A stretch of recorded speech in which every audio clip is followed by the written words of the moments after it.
Communier, c'est se fondre dans le grand courant. Ce n'est pas contrôler, ce n'est pas dominer,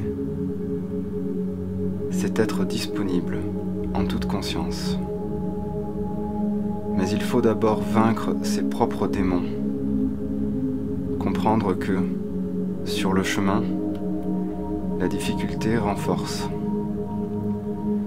que le combat est perpétuel, mais qu'il est intérieur. Tous les saints, tous les véritables grands hommes ont traversé leur période d'épreuve. Qui se voue à la défense de la paix rencontrera la guerre. Qui plaide pour la non-violence trouvera la violence en chemin. Qui aspire à la liberté connaîtra la prison. Le défenseur subira la défaite, et l'homme juste affrontera l'injustice.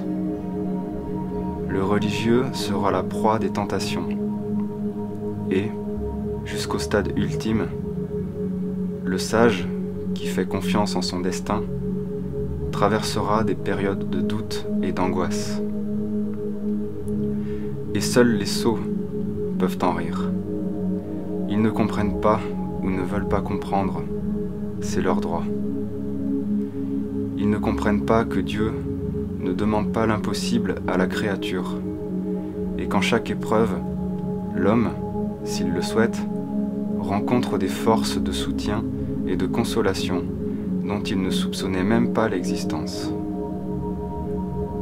Quand un juste, aux prises avec l'injustice, l'endure sans perdre sa foi en la justice, il reçoit ce dont il a besoin pour tenir bon, pour traverser l'épreuve.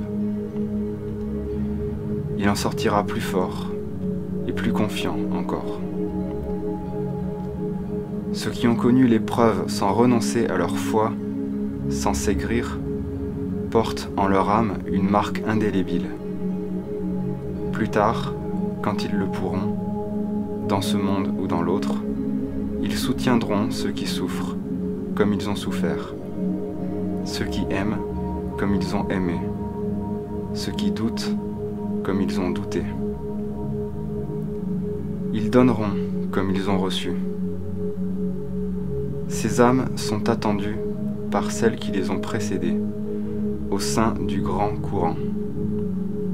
C'est la communion.